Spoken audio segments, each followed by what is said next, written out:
última publicación del informe de Estado de la Seguridad Alimentaria y la Nutrición en el Mundo nos ofrece una visión detallada de los avances y retrocesos en la lucha contra el hambre. A nivel global, persisten desigualdades significativas, mientras África sigue siendo la región más afectada. América Latina y el Caribe muestran señales positivas de recuperación.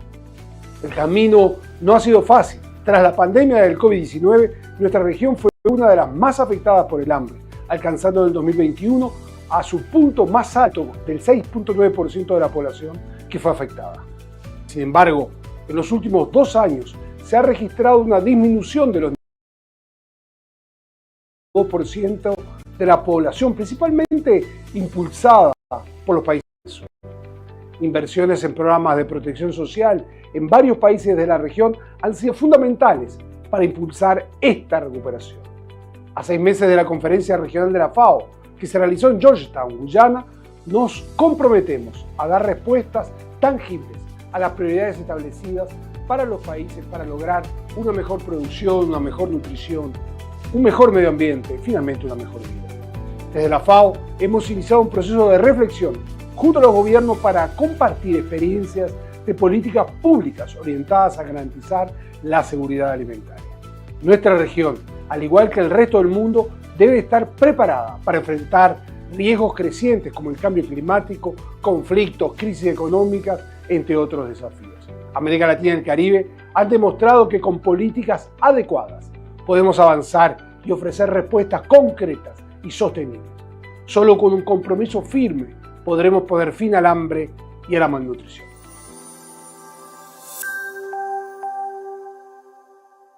Hola, soy Cracks, el paujil colombiano, reportero del Inventario Forestal Nacional, y vengo a acompañarlos en la segunda temporada de esta miniserie en plastilina.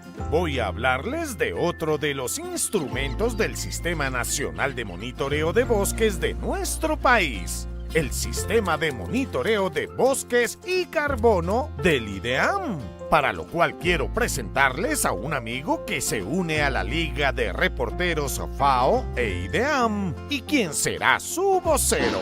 ¿Abejas? Démosle la bienvenida al Caimán Negro. ¡Hola, cracks! ¡Hola, amigas y amigos! Soy el Caimán Negro, pero pueden llamarme Jack. Vivo en los ríos, lagos, pantanos y bosques inundables de la Amazonía. Mi piel oscura me sirve de camuflaje para, ya saben, alimentarme. Me encuentro en peligro debido a la caza y la pérdida de mi hábitat. Ahora hago parte del proyecto GCF Visión Amazonía, que confió en mí y no se dejó llevar por las apariencias. Este proyecto es financiado por el Fondo Verde del Clima, GCF en inglés, e implementado por la FAO de manera conjunta con Minambiente e IDEAM, y busca reducir la deforestación y degradación forestal en el bioma amazónico colombiano a través del fortalecimiento de las capacidades para monitorear los bosques nacionales y locales. Sí, FAO e IDEAM son socios para fortalecer este sistema que opera desde el 2011 y suministra datos que permiten la toma de decisiones. En el próximo capítulo podrás conocer qué información genera el sistema de monitoreo de bosques y carbono liderado por el IDEAM.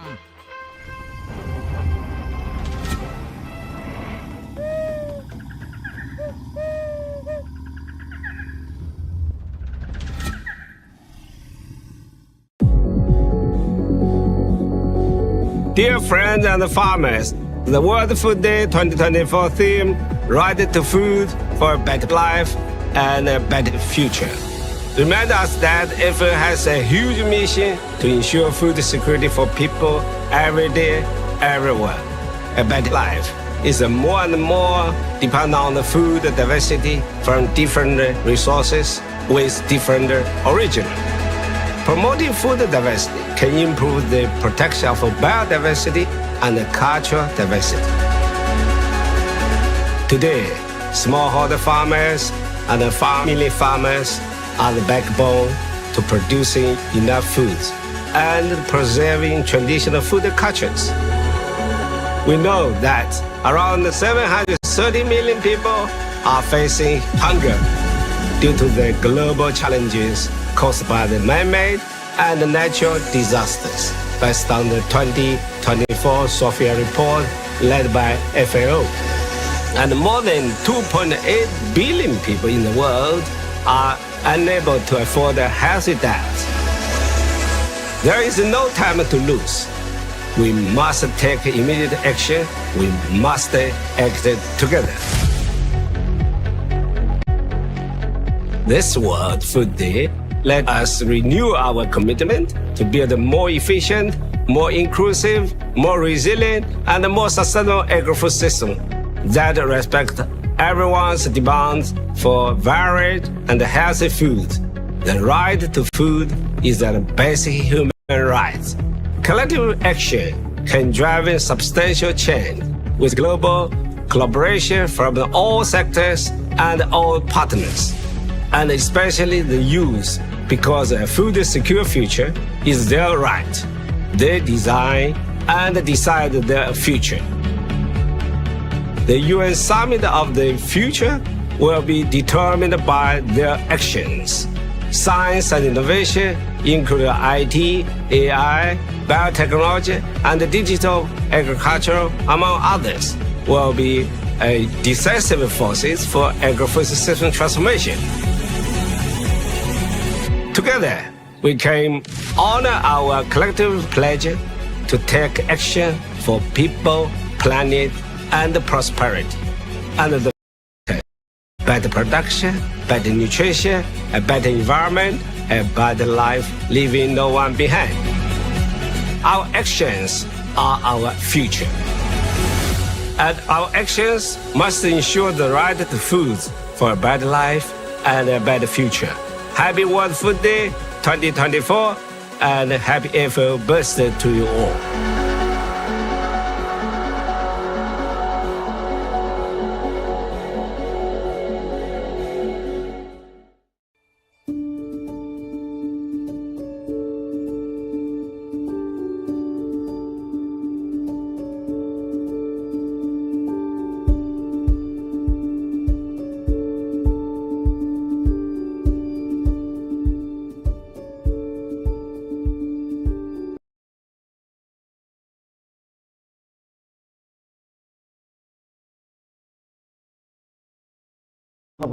Nana kami bube, ayo bebe urara uhai hawa sande.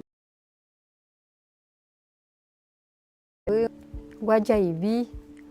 Más o menos, me costó 5 metros ahí no calito. Es natural ya, casi 1,5 metros o 2 metros veo de cota. Hoy la orca calito, hoy la guajaibi, mi la oña de ha roño tu kui y mata el niño, pero ore la roño tu hangwa kuri, y ore roño tu seante roño tu hangwa, roño tu suabati. Tu chapa imagina con la abati ya hi amai.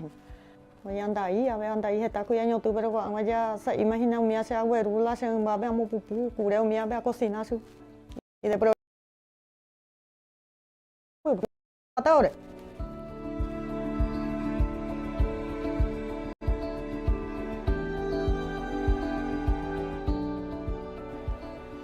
La tormenta ahí, mira. Es la poquilla de ella. Por la olla, es judía. Paco, güey. Upela be amatusha primero que yo la voy a batir un gajo gapaite porque besa upea ya la voy a batir tu ha upea un gajo gapaite ha upea tu cuipe utu ha upea hoy tu paite oje pero puta pupe que la ore naranja mío cacua pero la roño tía que su primera vez a tu oñi junti paite no aprovecha ni uno Hako año pendoy ko mandi o mi lai pona je hako ko año ningo junti paite hoy ni Dai poi con un be uma se be viso junti paite. Ako ko año la ya bon se una la ba be te verán ando upi la re ko ko pu be wa. Pesa mi mingo un año ma pe hapo. Oi tu paite. Tu pa sa o jo ai porque ando vale hoy. Pero ko año be ipona itere.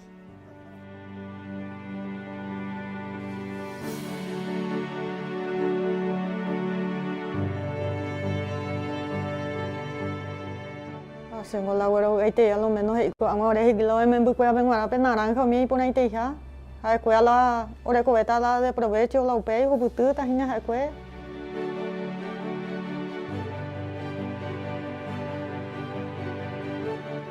Sao cái ấy là sẽ naranja porque no se ve con la naranja mía. Ni un di pan con la uva. Un di tengo per visión bojo que humba. Así que ahí te la isano y te reingo. Y pon ahí te reingo. Ojalá con la apona ore a ver hija. Y pon ahí te reingo, y pon ahí te reingo. Te ave nga. Agua ahí te reingo se la hago puta la. Esperanza me mete si la de familia vengo a tengo llamapo.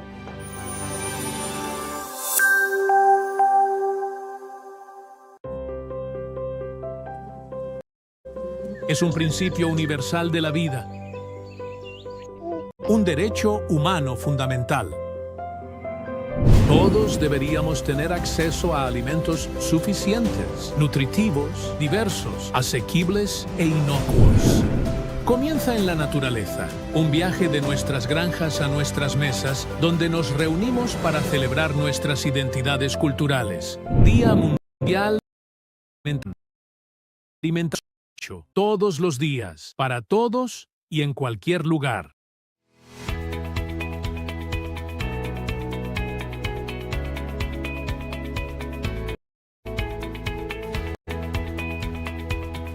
El cambio climático está transformando los paisajes y las vidas de millones de personas en todo el mundo. Las comunidades locales que dependen directamente de la naturaleza son especialmente vulnerables. Chile, a la ley climático, reconoció la necesidad urgente de adaptarse y mitigar los efectos del cambio climático en las áreas más afectadas. Así nace el proyecto Acción diseñado para abordar las consecuencias de los gobiernos locales y sus comunidades en la gestión sostenible de sus recursos. El objetivo de esta iniciativa es capacitar a los funcionarios locales y organizaciones ambientales en prácticas sostenibles para la adaptación y la mitigación del cambio climático. Así lo estamos haciendo en las regiones del Maule y del Biobío, en diferentes localidades, empoderando a las personas con conocimientos y herramientas para construir planes regionales y comunales de acción por el clima.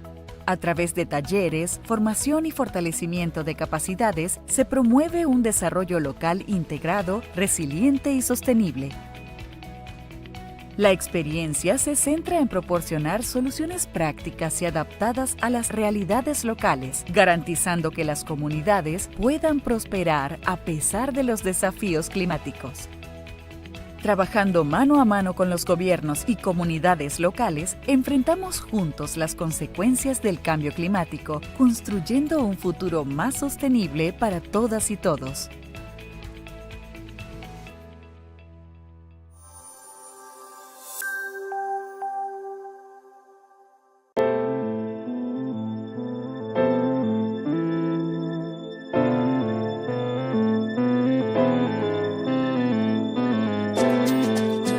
Child has a right to food.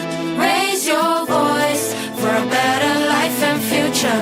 For a better life and future. Sin derecho a la alimentación. Alza tu voz por una vida y futuro mejores. Por una vida y futuro mejores. Tell me why kids go to sleep hungry. We got a right to eat no matter what country. Pourquoi la famine est-elle aux infos? Ça n'a pas de sens, c'est monde assez de nourriture. 为何还会有人饥饿？这世界本不该有饥寒交迫。 Porque el dolor y el conflicto es absurdo que no avancemos. А как же катаклизм грозится нам бедой? Неравность нам про жизнь приносит он порой. ليه الجوع لسه موجود مع اننا بنتحدى بقالنا سنين؟ Porque do campo ao prato nosso sistema alimentar não é seguro. Perché il mondo non può stare in pace, non si può controllare come e quando mangiare. 伤跟风多少里蒙街，传统大话，不往地面那边你没有，不往地面那边你没有。每个孩子都要成长，伸出手，共建美好。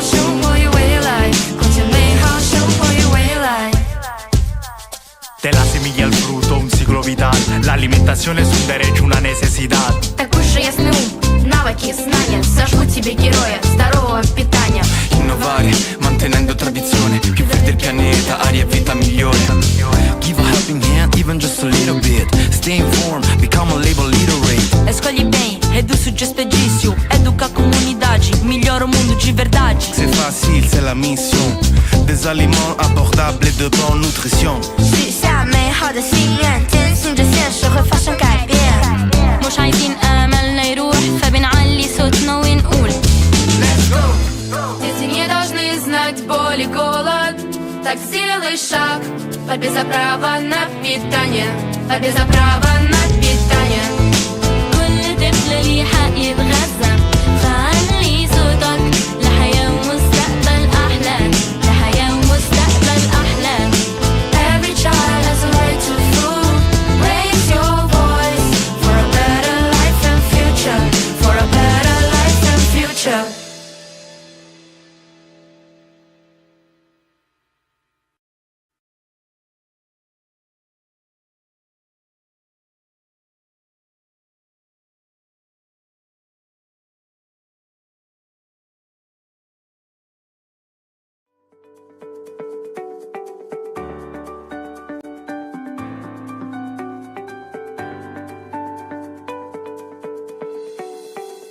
El Equipo para el Fortalecimiento de las Capacidades y Desarrollo de las Oficinas, COTS, por sus siglas en inglés, es una iniciativa clave en nuestra nueva estructura estratégica de la FAO en la región.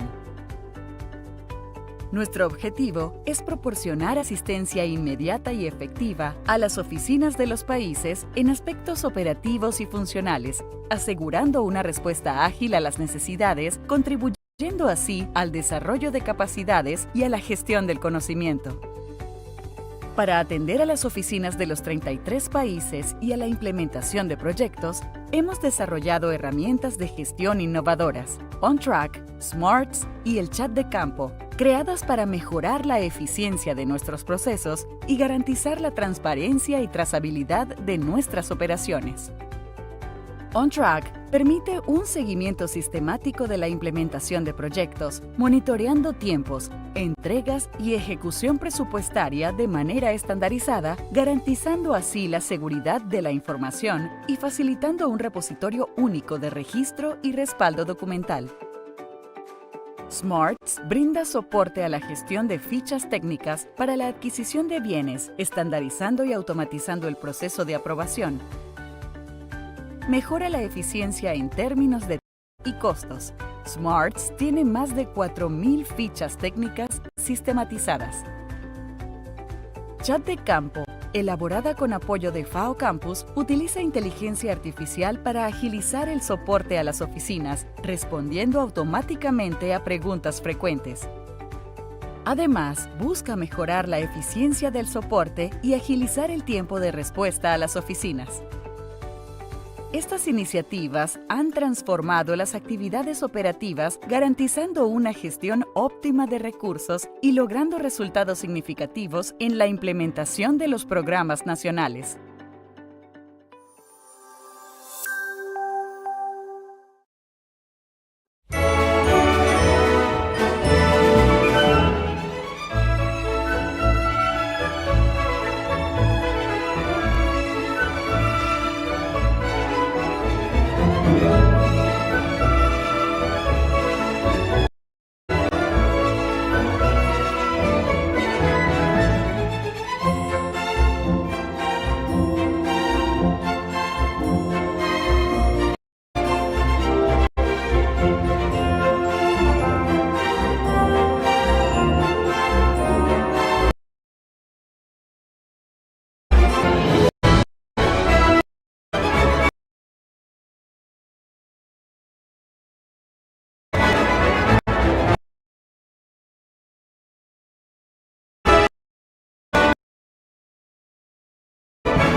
Una publicación del informe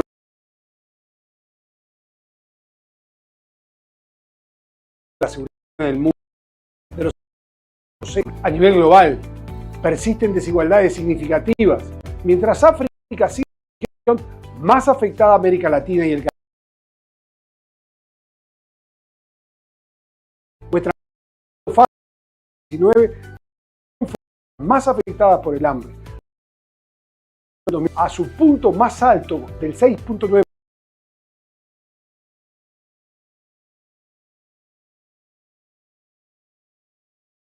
Se ha reducido de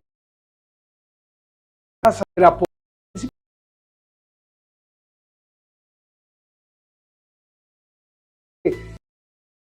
social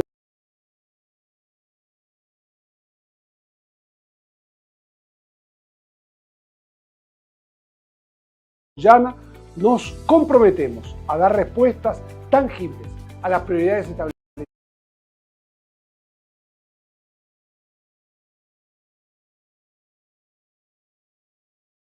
Desde la FAO hemos iniciado un proceso de reflexión. Gobierno políticas públicas orientadas a garantizar la seguridad alimentaria. Nuestra región, al igual que el resto del mundo, debe estar preparada para enfrentar riesgos crecientes como el cambio climático, conflictos, crisis económicas, entre otros desafíos. América Latina y el Caribe han demostrado que con políticas adecuadas podemos avanzar y ofrecer respuestas concretas y sostenibles. Solo con un compromiso firme podremos poner fin al hambre y a la malnutrición.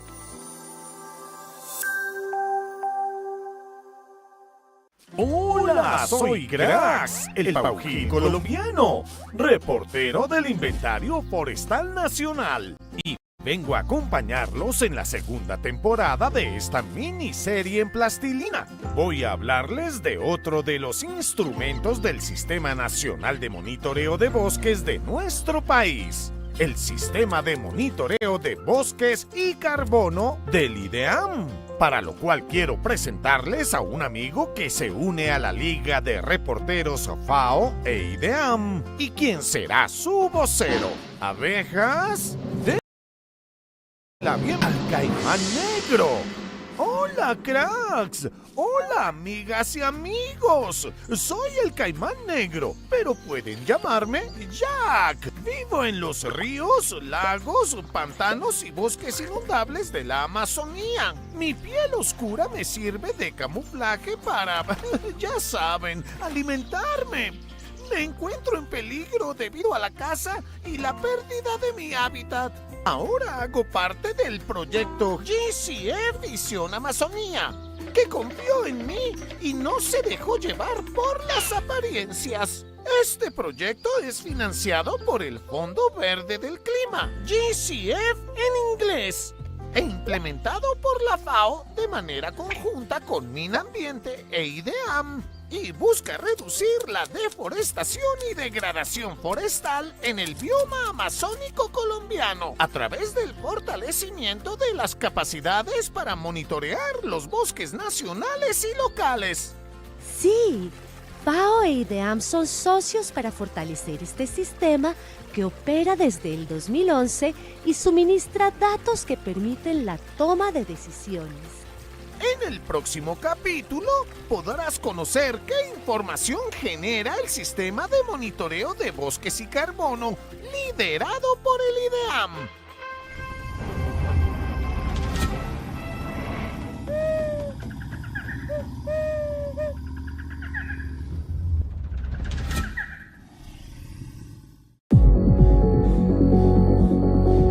Dear friends and farmers, the World Food Day 2024 theme, Right to Food for a Better Life and a Better Future, reminds us that FAO has a huge mission to ensure food security for people every day, everywhere. A better life is more and more dependent on the food diversity from different resources with different origin. Promoting food diversity can improve the protection of biodiversity and cultural diversity. Today, smallholder farmers and family farmers are the backbone to producing enough food and preserving traditional food cultures. We know that around 730 million people are facing hunger due to the global challenges caused by the man-made and natural disasters. based on the 2024 Sofia report led by FAO. And more than 2.8 billion people in the world are unable to afford a healthy diet. There is no time to lose. We must take immediate action. We must act together. This World Food Day let us renew our commitment to build a more efficient, more inclusive, more resilient, and more sustainable agri-food system that respects everyone's demands for varied and healthy food. The right to food is a basic human right. Collective action can drive substantial change with global collaboration from all sectors and all partners, and especially the youth, because a food secure future is their right. They design and decide their future. The UN Summit of the Future will be determined by their actions. Science and innovation, including IT, AI, biotechnology, and digital agriculture, among others, will be decisive forces for agri-food system transformation. Together, we can honor our collective pledge to take action for people, planet, and prosperity, and the four betters: better production, better nutrition, a better environment, a better life, leaving no one behind. Our actions are our future. And our actions must ensure the right to food for a better life and a better future. Happy World Food Day 2024 and happy FAO birthday to you all.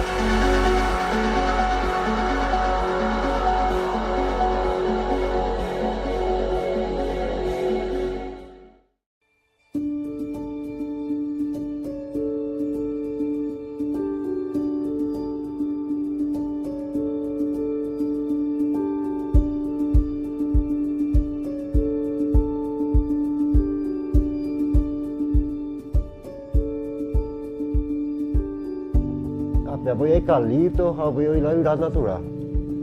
Voy a ir a Puntán, Peteregu, Cedro. Naranja, ay bube. Ay bube urara, ay agua sande. Ay bube Peteregu, ay bube Guayaibí. Más o menos, voy a controlar 5 metros, ahí no es Carlito. Es natural ya, casi 1,5 metros o 2 metros, veo de contar. Ôi lâu Carlito, ôi là quay chơi quý, miếng lâu nhé, đi ha đâu nhiều tư quý, mà tay lý nhiều bèo mẹ ở đây là đâu nhiều tư hàng hóa, quý đi ở đây đâu nhiều tư sáng đây đâu nhiều tư hàng hóa, đâu nhiều tư số abati, tu sapa mình nó còn là abati jadi amah, rồi anh đại hết ta quý nhiều tư bây giờ quảng ngoài ra sai mà hình nào mía sẽ quay rula sẽ bà bé mua pupu, củ đeo mía bé cocina su, đi đây bây giờ bây giờ có lại nhá bữa, cũng có hàng hóa gì, bây giờ mình đây có hai cái quả tao đấy.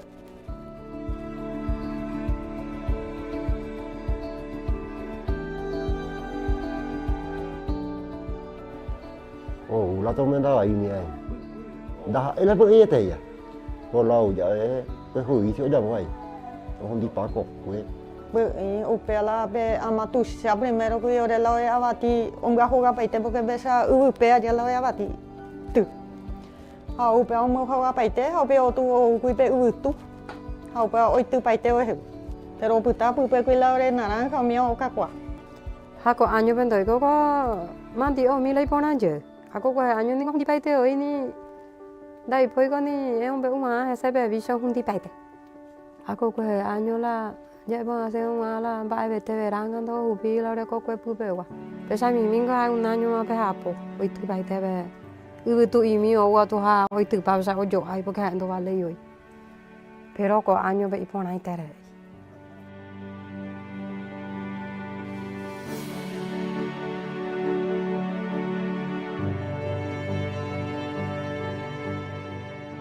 Según la güero este a lo menos y con ahora es que lo en buque ven guara pe naranja mi pone este ja hay que la ore cubeta la de provecho la upe o butu ta hinya hay que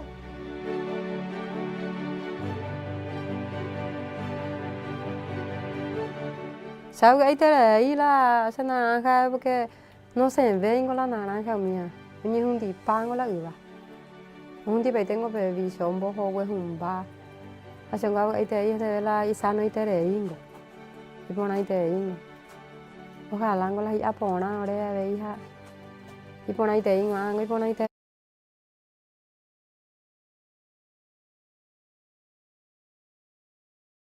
Welcome you to the seventh edition of Agrovisiones, the webinar series on innovation for food transformation. I am Luz Valeria Opliger, and I have the pleasure of again moderating an interview for Agrovisiones. Today, we're going to be talking about innovation in the meat industry. For this, we have a guest. En este video, de manera virtual, nos acompaña el señor Pablo Caputi. El doctor Caputi es un agrónomo uruguayo de la Universidad de la República, con un máster en Ingeniería Agrícola y un doctorado en Economía, ambos obtenidos en la Universidad Federal de Río Grande del Sur de Brasil. Pablo posee más de 34 So he has more than 34 years of experience of university teaching at a pre-graduate and postgraduate topics in agrobusinesses. He's also an advisor in investment funds and an international consultant for important organizations, such as the Inter-American Development Bank, FAO, IICA, and Latin American governments. Currently, he is the strategy manager and innovation manager of the National Meat Institute of Uruguay. And kindly, he accepted our invitation to Agrovisiones. Welcome, Pablo. How do you do today? Thank you for the invitation. Thank you for sharing this day with us. Today is the World Food Day, and this is something that we've dedicated a big part of our professional day for. So it is a day of celebration for us. It is a pleasure to hear that as well. To begin, Pablo, please tell us about your professional career. How did you come to be the strategy and innovation manager in the National Institute of Meat? Well, in Uruguay, livestock is a destination of many of us. We have the national coat of arms, we have a horse representing freedom.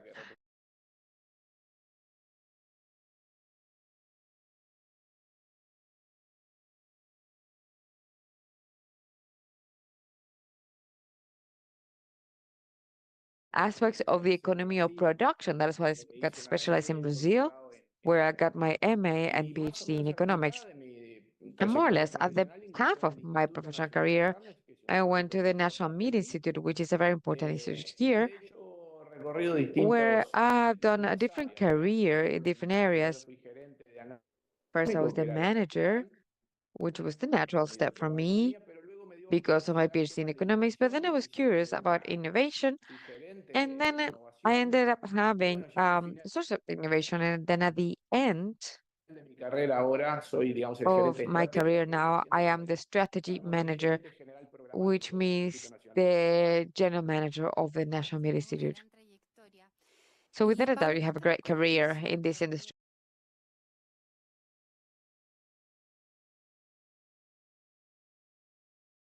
So with the ECs, who are the members? So this table is where every Monday we session for 40 years, every Monday, livestock farmers of Uruguay, industrial producers of meat as well. And it's a unique thing in the world. It's very hard to achieve everyone sitting at the same table, negotiating, making agreements, and dreaming together. So the industry and the livestock farmers and the governments can dialogue together. And that is the direction of the Institute. Our mission is to bring meat chains to excellence. Beef, which is our strength, but also the other species such as sheep, pork, swine, chickens, bring animal protein to its maximum expression. So for that, we need to set certain standards of quality and compliance. And after this, when we can achieve this standard, we do a lot of activities of promotion, both in the domestic market as well as in the international markets. And now, in your role at the head of innovation in the Institute, what does it mean for you, innovation in this context, from the meat industry in general? It is We had a workshop with all of the managers of the institute discussing this question you're asking us. This question you're asking us as well. What is innovation? A word that we always talk about that is so hard.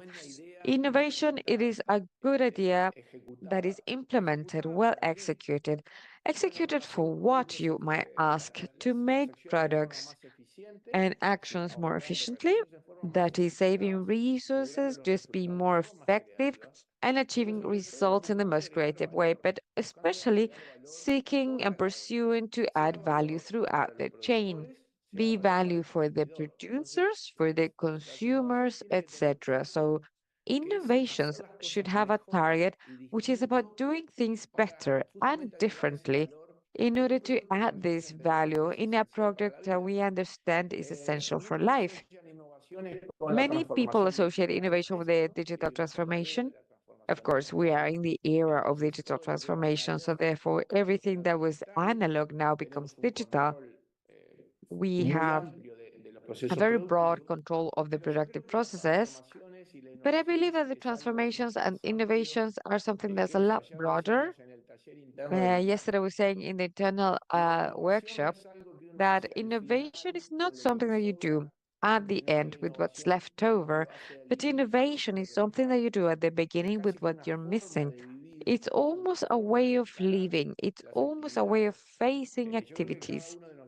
I believe that each one of us, when we go to work every day, we need to ask ourselves that how can I do my tasks in a more innovative way? This is innovation. Some years back, this communication with you would be impossible to communicate through distance. And in the same line, Pablo, what are the opportunities and challenges for the region in the meat industry? What opportunities are we not seeing or exploiting? Hay muchísimas, ¿no? Porque there are lo several. primero es entender en qué continente First is vivimos. to understand what continent we live in. We live in Latin America and Latin American Caribbean here. And this is a continent blessed in terms of the quality of its natural resources, such as land and water, and also the photosynthesis, because we also have a great production of green mass. All of that production of food, the first thing that needs to give us is food security for our people. But secondly, is the possibility of economic development. This is a source of wealth and income. And the foods that we have and that we produce in abundance in other parts of the world are very scarce. So there is a very natural flow of the production of food from America to Asia, that it is a path that is being built strongly. So I believe there is the biggest opportunity to start with. In turn, we also believe in food and trade as a vehicle for peace. Countries that trade among themselves, such as the precondition, is just to have a state of understanding and peace. And this is a world that needs so much peace. And that is how we see this as an opportunity. The challenge, of course, is to look after the environmental balance. That is why deep down you see we have a banner that it promotes an event that proudly we are organizing with FAO and the Ministry of Livestock of Uruguay, the National Meat Institute and FAO, that in 3 weeks we are going to be hosting the livestock farmers from all of Latin America and the Caribbean for this meeting, the Sustainable Livestock Transformation. Because we believe that all of this technology and this power that the humanity has needs to be used in the right sense, in this case, to produce foods in the most careful way, not only with the environment, but also with rural communities. It is so important what you mentioned, a sustainable production. So, can you maybe mention a project that you would like to highlight in terms of innovation that the Institute is involved with? We have a broad spectrum because, as I say, the Institute controls and promotes at the same time. If you set a standard and then you need to control it, so we need to develop a broad spectrum of innovation. I'll start by the ending, the ones that are closest to the consumers. So we are now doing a lot of work with the University of the Republic on nutrition. the importance of nutrition in the first 1,000 days of the life of the child, the importance of nutrition in the young people, and that is why we work with sports people and also in the elderly people. Today, celebrating the World Day of Food, today in schools of Uruguay, we have our teams of INAC, teams of elite sports people, these kind of sports people that compete in the Olympics, and they're conveying to children the importance of a good nutrition, of good diets. And that is not just naturally meat, of course. It is a varied, balanced diet with all of the components that they should have. So maybe it is not the most logical thing, but it is one of the things that make us very proud. These are projects with work of the community, with the community that we're very proud of. We're also doing a lot of work in terms of sustainability, precisely. We're working with the research institutes and with the ministry. Now, next week is the World Food Fair. It starts tomorrow in Paris. It's called CL Paris, and the institute will be presenting, together with the ministry, the Uruguayan solution, which is comprehensive for the whole country, for this concern that Europe was having on the deforestation concerns, and Uruguay promoted to have a comprehensive solution for the whole country, connecting all of the powerful training system that the country has. Just for the audience here, Uruguay is the only country in the world that 20 years ago has had a digital traceability that is individual of livestock. Each livestock had each animal has a tag and a chip. So we know exactly where all of the livestock is, what are they eating, how's their health, how are they moving. And that we think is very important in the concept of FAO, of one health for the planet, one health for animals, one health for humans. Muchas gracias, Pablo. Perfect. Thank you very much, Pablo. And tell us, how does the Institute collaborate with other entities, such as universities or businesses, in order to promote innovation? So the Institute is an axis. So the modern model of work of companies and organizations is that you can't just be good at everything, and you need to choose being your main business, and from there start checking on specialized alliances with everyone who can help you. Universities, research institutes, companies that provide you with services.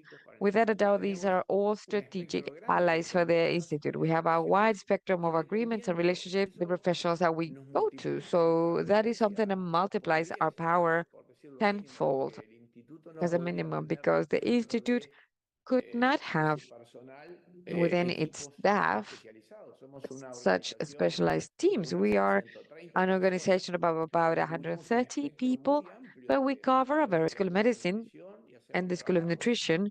We go there and we do work in the area of nutrition and health, with the School of Agronomy or the Veterinary Studies or the Research Institute, which is called INIA. And we do work on production systems with the schools of engineering and associated companies. We have this whole IT revolution. So we have also worked with the National Agency of Innovation and Research in Uruguay. We've also had projects with them. So this is a whole innovative ecosystem that precisely who decides this is the meeting. The meeting of the Institute sets up the priorities and the stresses here. And one of the big stresses here that I didn't mention here is, of course, marketing and sustain the country brand, which is a very meaningful investment done by the Institute that forces us to associate ourselves. In this case, let's imagine we're here in Uruguay and our action is in China and the Southeast of Asia. That is something we can only do with local agents. And of course, this is one of the biggest challenges, one of the beautiful challenges that this current generation has, because the world definitely changed a lot. A real axis of systems. Pedir que me cuentes un poco de las estrategias que está implementando el Pablo, tell Instituto me about the strategies implementing in the meat institute to address sustainability in meat production. It is a non-state public person, so it has a public objective. We don't have, we're not for profit, but we have the agility of a private company in order to move. So the institute advises and the executive power determines, and then the institute then executes the actions. Uruguay, in this administration, had an institutional innovation, which was the creation of the Ministry of the Environment. We did not have a minister. We didn't have a ministerial range in the environmental topic. So one of the first things that we did with this minister did was an agreement with the key minister of production, which is livestock. The whole research system and the capacities of Uruguay to the service of that work to measure the environmental footprints so we can then minimize this. So the impact of productive activities should be in the ecosystem as little as possible. They implement, which is what you could say, you could set the foundations for environmental traceability, digital traceability. So we can know in the life of an animal through their e-chip, we can know its movements. But tomorrow, we can maybe also know all of their environmental footprint. So what are the benefits that it has brought to the ecosystem, and also what are also those aspects that we need to be mitigating or that still have room for improvement? It seems like sci-fi, but Uruguay has this capacity of geo-referencing for the whole territory, and in the upper layers, what we have the whole movement of livestock. So imagine, so I'll know exactly in the future the greenhouse gas emissions and the capture and offset as well, the biodiversity of the system, the water cycle, nutrient cycle, something that currently you are used to see in the experimental stations, in very small farms, in very controlled conditions or conditions of a laboratory. In the future, it will be possible to make this into a concept and see this at a national level. So this is a whole country managed in a very smart way in order to achieve this sustainability that is economic. So there should be a good business. If we don't have economic sustainability, things will not move forward. We also need to have social sustainability. We need to have strong rural communities that are developing as well, and also environmental by safekeeping or even improving the situation of natural resources for the upcoming generations. So we can't just settle with preserving. Sometimes we have times when we need to remediate or improve and correct errors that we made in the past. An example here, Uruguay for a while had a problem of erosion of its soil for the poor use of agriculture. Of course, with time, we started healing that soil, reverting the process. And when I was young, this was a reality. We had a problem of severe erosion. It's no longer a problem. It is a very precise problem. I believe the whole industrial layer is another example of things that we got carried away with. They got out of hand, and then with smart actions, we could reverse the process. Brilliant to see that you consider all of the productive processes, social and economic aspects, hand in hand with the environmental part. Thank you, Pablo, for your answer again. So now I would like to ask you, how do you see that the meat industries are adapting in your way to the global trends? We see the alternative meat consumption operations or the demand of more sustainable products. Tell us, how do you see these trends? That's brilliant. Uruguay is very proud of having had in 1865 one of the first international industries of meat. the Liebig company was installed here in Uruguay, where not much else was here. We're a very young new country. And this is a fantastic thing because Liebig was what became the father of chemistry, of organic chemistry in particular, just like Newton was called the father of physics. And this really struck us because we were born as an innovative country. That is, the things that 160 years ago were talked about, those were people who were innovative as well. And we need to differentiate different situations for the public. First of all, we don't believe that cultured meat, like the cultured tissues, is something that is commercially viable.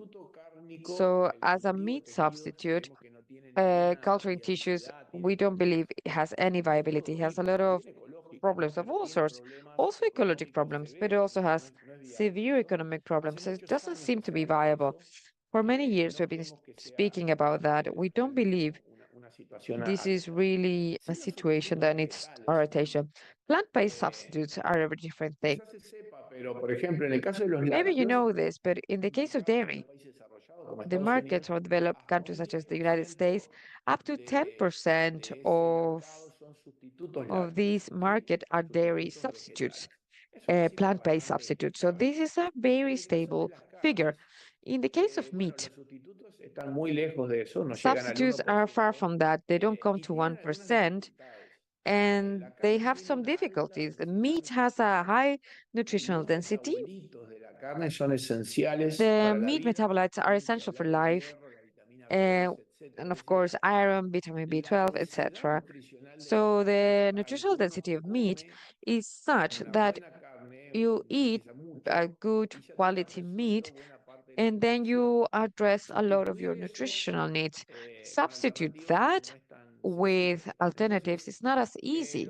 So what we see first is that in a world of 8 billion people, we're heading to 10 billion people with these ecologic restrictions in place. We believe that there's a place for everyone, for all sorts of business. That's the first thing, as a statement. Second, they'll need to have the acceptance of people, not in the short term, because when some novelty comes, it's always interesting. What needs to be sustained now is to sustain this in time and also see the effects in the health of people and also in cost. Oftentimes, those products are not accessible, definitely. They are a lot more expensive than natural products. So there's sometimes you wonder, what sense does it make to use a product that is not natural, is more expensive, and has fewer nutritional virtues, as opposed to a natural product that has more nutritional virtues and is cheaper? Environmentally speaking, okay, the environmental thing also needs to be proven. We believe that natural products can have provable sustainability, and that is what we want to prove the world. We need to be able to demonstrate with scientific markers about our sustainability. So this is an industry that is permanently changing, and we welcome these challenges and these visions. Thank you for the answer, Pablo. So now I would like to ask you regarding technology. How do you feel technology is transforming the production and trade of meat in Uruguay? De muchas maneras, ¿no? I Voy a believe that empezar in por algo several ways. I'll start with something peculiar de Uruguay. En Uruguay that is peculiar of Uruguay. In Uruguay, we have a plan called Ceibal Plan, where all the children from schools, from public schools, and some private schools too, they have access to a small computer. los niños del campo, del interior del país, Children from the todos countryside, tienen, they all have access, and this was very frequent to see children teach parents how to enter information in the computer. para que el padre viera, por ejemplo, So the parents would see the livestock they had sent to the market, etc., and that it was all recorded by the caravan in a publicly managed information system. Let's say Just to give you a direct example, I'm speaking of small producers. I'm talking about small producers here. So then you start going through the whole spectrum of technological innovation, where the companies that provide services are the main interested parties. And I was commenting, okay, there could be in Uruguay, it's normal to see drones. Today we have people that manage the livestock with drones to collect livestock, etc., or people that use drones for the fertilization or sowing. And this prevents having your imprint on the land, and you need to use heavy machinery, and then you harm the soil. And people where sometimes they have a very fragile soil, sometimes they use drones, and this preserves the integrity of the soil, for instance. So we have all of the genetics innovations, the broad aspect of genetic improvements, where we are trying to find all sorts of things. We are trying to find a productivity improvement, but also we're trying to find environmental improvement. Let's say if you have two animals, you have an equality of food consumption. One ruminates and issues less methane, then genetically, I'm gonna go to an animal that emits less methane, which is one of the greenhouse gases. So when you change your focus and then you see the possibility of technology as a help in that sense of doing things more efficiently, more creative, and that add value to the process, then it becomes a great ally. I believe wisdom and art is precisely in choosing from this whole spectrum that you have available to you, which one is the innovation that is suitable for each country at every time in history. It is not the same for every country. If I'm in a Latin American country that has a lot of labor and that has a level of profits that are very low, I can't propose innovation that will substitute labor, which is a factor that's relatively cheaper, but when you provide a job, I also generate an income for this person, and this means developing in local communities.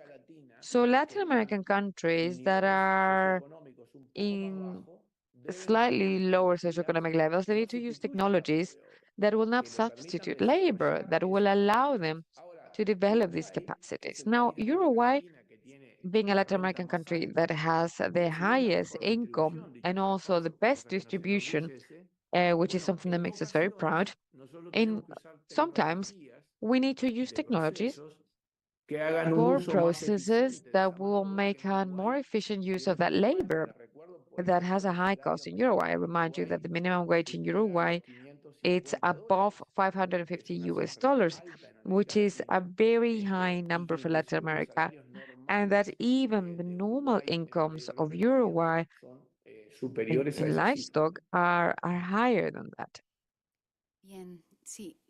Very well then. Without a doubt, the territorial components also determine the productive processes in countries, but also the global trends. And in that same line, tell us, do you have any initiatives to wrap up here? Are there any global initiatives that Uruguay is involved with in order to promote the sustainable transformation of the livestock sector? Yes, we participate with FAO and we participate in several networks, but FAO is an important reference for us. So for more than 10 years, we've been participating in a LEAP project, which I believe as Livestock Environment Assessment Project, or which is an environmental impact assessment process. And we do this with colleagues from all over the world because the concern of the occupation to make livestock more sustainable is for everyone. So here we have the first reference here, and we follow the estimates very closely for FAO. que es el that we que have, realiza las evaluaciones, ¿no? which is called El modelo B. de la versión And this is the model that's the assessment. The version number one said that greenhouse gases from livestock, that was not just cows. A third was the change of the use of land, to produce the grains, and this goes towards chickens and pigs, but it was 18%. So the second estimate of the same model of FAO spoke about 14.5% en el total del of mundo, livestock emissions in the world, and now the last estimate this year is 12%. So that means that livestock is improving its emissions, it's lowering its emissions all the way to be maybe 10%, which is something that other sectors have. For instance, the sectors of fashion, transport, or human activities. With the difference that livestock, además de because the emitir, photosynthesis, apart from emitting, also captures. So cows could be the solution to neutralize greenhouse gases. And why not? Maybe tomorrow, if we do things right, maybe we can also cool the planet with them. This is not something that one can do by itself. It doesn't have any value. This is something that we do together.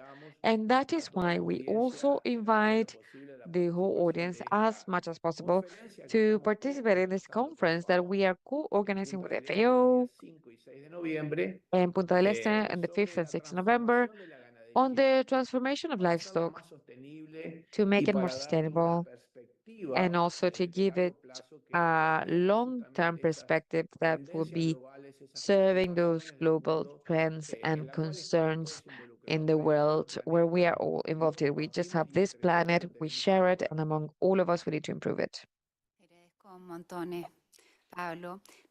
Thank you very much, Pablo. This interview is coming to an end now. Thank you so much for sharing your experience and your time and this very interesting conversation. We could just talk for hours, but we have to wrap it up. So we also would like to thank everyone who joined us today live. And I invite you to continue watching Agrovisiones. Our next chapter is going to be in November, and we're going to be moving to the sea ecosystems, to the entrepreneurial activities in sea ecosystems. So until the next time, and have a wonderful day. Thank you, Pablo.